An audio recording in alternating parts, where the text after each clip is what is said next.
Hello, magluluto tayo ngayon ng fish munggo soup. Ayan, gagamit lang tayo ng used oil ito ng fried fish. Ayan. So, yung fried fish na used oil, yan ang gamit ko. So, itong ginawa ko pa na yung pinito itong isda. So, lagyan lang natin ng bawang.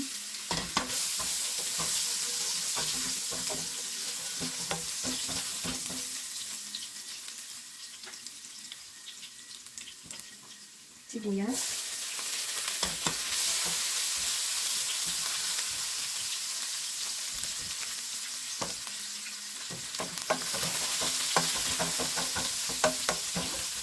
Tapos ay lagyan natin ng tomatoes at kamatis.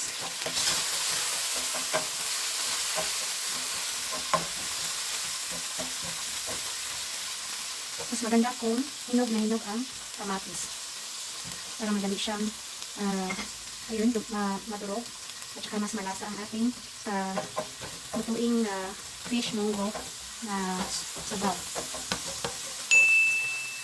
So next, ay lagyan natin ng fried fish. Ito siya, yan. Tinanggalan ko lang ng mga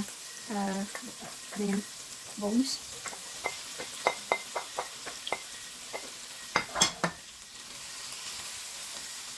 Lagyan natin ng asin.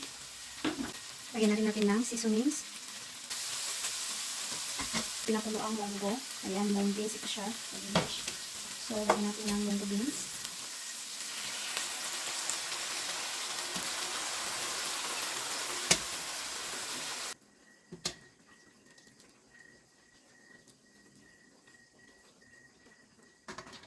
Natin ng 2 cups of water. Lakasan lang natin. Pakuluan natin ng mga 10 minutes.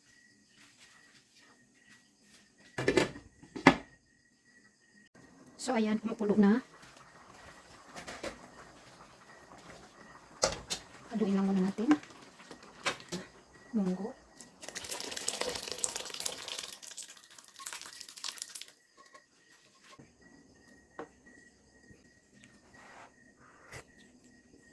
Masarap pero kulang ang asin.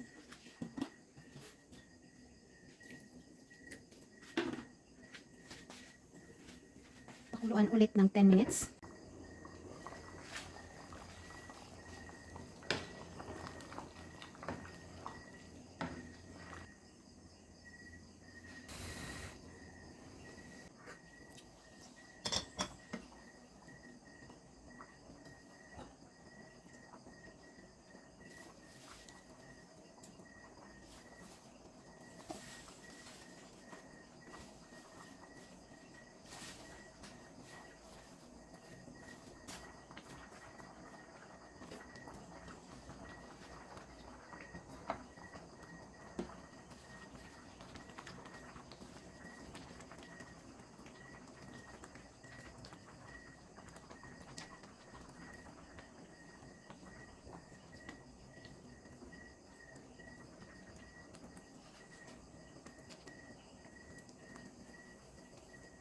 Pakuluan ulit ng 5 minutes at ready to serve na ang ating fish munggo soup na may ampalaya leaves or bitter gourd leaves.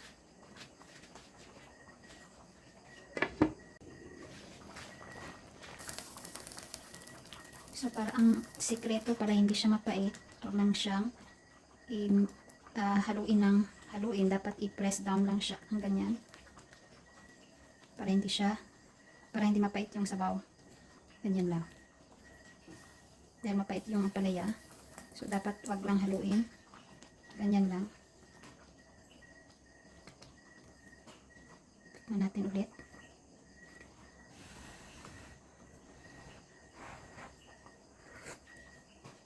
Sarap.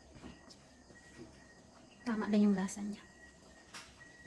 So, ready to serve ng ating fish munggo soup with ampalaya leaves or moringa leaves. So, next nating lulutuin ay fried pugo, fried quails. Ito. Ayan. So, marinated siya sa sugar, garlic, soy sauce, vinegar. So, ayan. And then also, paminta. Ayan. So, ngayon, dahil ito ay na-marinate na ng isang oras, then mainit na ang ating kalan. Ayan, mainit na. So, ito naman ay mixture ito ng flour, harina, 5 spoons ng harina at saka 2 spoons ng 2 spoons ng cornstarch, salt, garlic powder, tsaka curry powder. So, pairan mo natin ng kahit konting harina. Ganyan lang. Ready to fry na. Mainit na rin ang ating talan. Ayan. Kaya sigurado hindi tatalsik ang mantika takpan.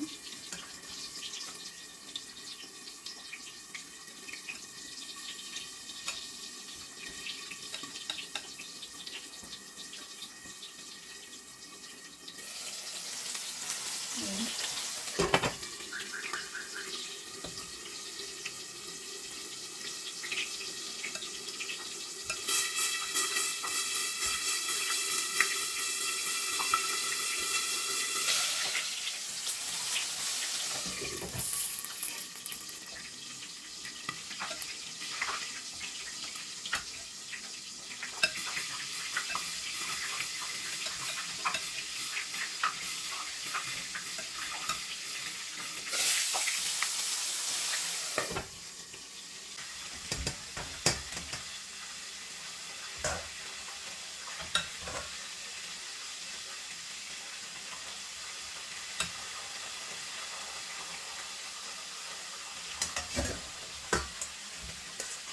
Ayan, may bawang, top fresh bawang ang nilagay. Kasi iba yung lasa top fresh ang nilagay. Dapat yung paminta na ilalagay yung durog. Durog na paminta.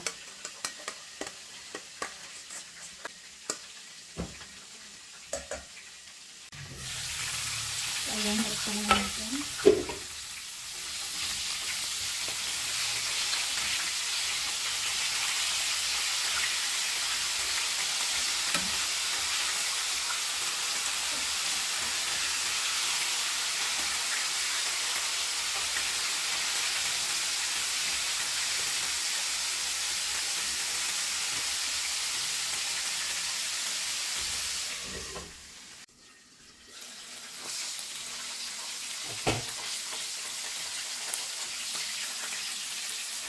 So, luto na ito. Yan. See?